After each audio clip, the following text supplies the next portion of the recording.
आज पहली बार वह अपने दादा से मिली है, लेकिन उसके दादा ने उसे डांटा। आप मेरे लिए खो जाना चाहते हैं।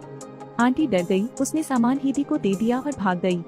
लेकिन दादाजी हेदी को गोद नहीं लेना चाहते थे, इसलिए उन्होंने दरवाजा बंद कर दिया। युवती बाहर बंद थी। यह पहली बार है जब 7 साल का बच्चा परित्यक्त महसूस करता है।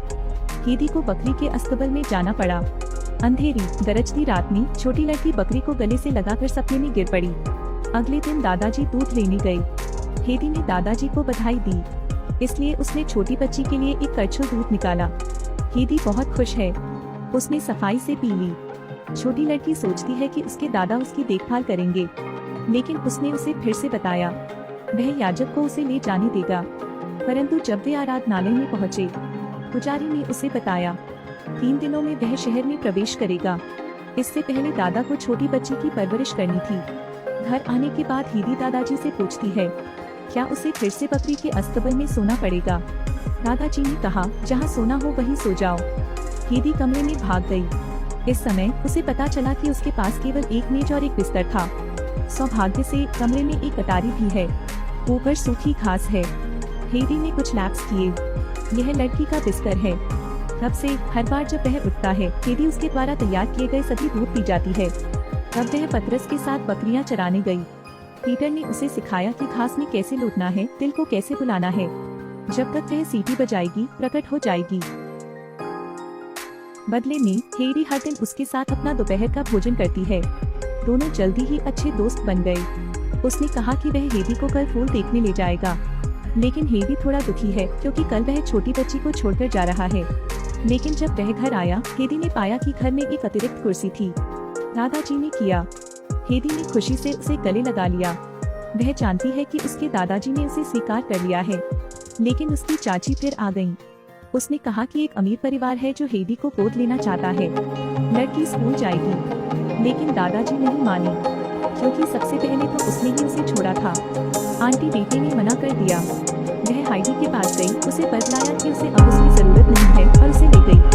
जब दादाजी ने अब हेडी को नहीं देखा, वह बहुत दुखी है। उसे नहीं पता था कि हेडी को कहाँ ले जाया गया।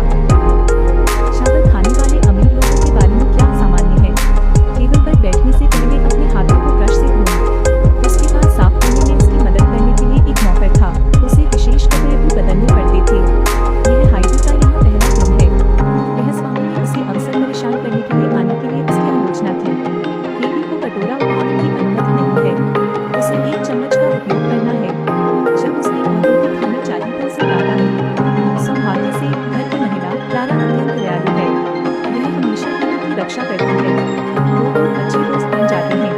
अपनी माँ की मृत्यु के बाद से क्लारा के शरीर पे एक तरफ लकवा मार गया है। लड़की के पैरों में अपना होश खो दिया है और वह केवल व्हीलचेयर पर ही बैठ सकती है। हेडी क्लारा से बहुत प्यार करती है। जबकि गृहस्वामी ध्यान नहीं दे रहा था, हेडी ने क्लारा को खेलने के लिए बाहर धकेल दिया। उन्होंने परित्यक्त बकरी खरीदी, लेकिन गृहस्वामी को बिल्लियों से एलर्जी है। सबके सामने उसे फिर से छींक आ गई। उसने हेडी को चावल न खाने की सजा दी। उसने यह भी कहा कि वह हेडी को सोने की पिंजरे में डाल देगी। हेडी इसे बर्दाश्त नहीं कर सका, इसलिए उसने चुपचाप अपना बैग पैक किया और अपने दादाजी के पास लौट आया। नतीजतन लड़की को रोक दिया गया था। उसने हेडी से कहा उसे जीवन भर यहीं रहना है। इस बिंदु पर हाइडी को पता चला कि लड़की को बेच दिया गया था। हालांकि क्लारा उसके साथ है, फिर भी वह अकेलापन महसूस करती है। उसने उसे याद किया, पीटर को याद किया, सब कुछ याद किया। हेडी को स्लीप वॉकिंग है। हर रात वह दूरी में देखती है। मालिक मिलने के लिए डॉक्टर की तलाश कर रहा है।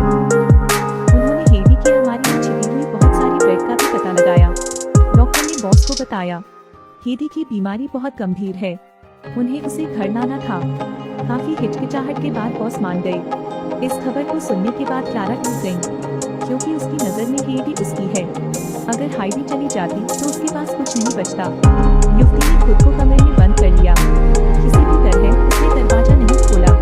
फिर बॉस ने हेडी को फिर से बुलाया। उसने पूछा कि रोटी क्यों छिपाई गई। हेडी ने कहा हेडी की दादी बाहर में बहुत सख्त रोटी नहीं खा सकती हैं। यहाँ की रोटी नरम है, वह इसे अपनी दादी के पास वापस लाना चाहती है। अंत में बॉस हेडी को घर जाने देने के लिए तैयार हो गया। जाने से पहले उसने उसे रोटी का डिब्बा भी दिया। हेडी ने एक लकड़ी का पक्षी निकाला। दादाजी ने किया। उसने अपने बॉस से क्लारा को देने के लिए कहा, उम्मीद है कि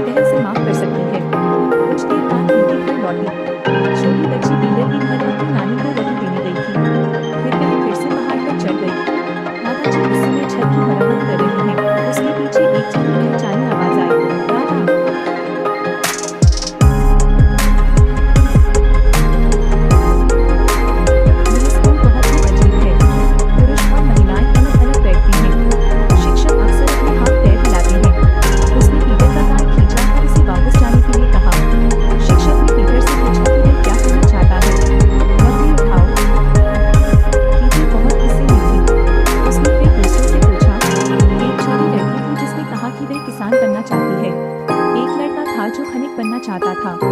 लेकिन जब हेदी की बारी आई तो उसने कहा कि वह एक लेखिका बनना चाहती है। सभी उस पर हंसे। ग्रामीण स्कूलों में साक्षरता पहले से ही बहुत अच्छी है।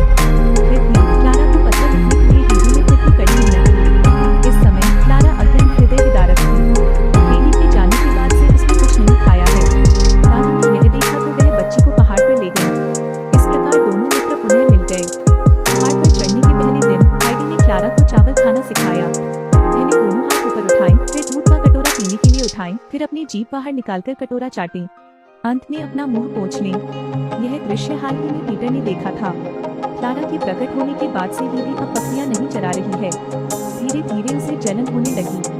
विरोध करने पर उसने व्हील चेयर को धक्का दे दिया। व्हील चेयर चट्टान से गिरकर चकनाचूर हो गई। पीटर जानता था कि वह गलत है, इसलिए वह चुप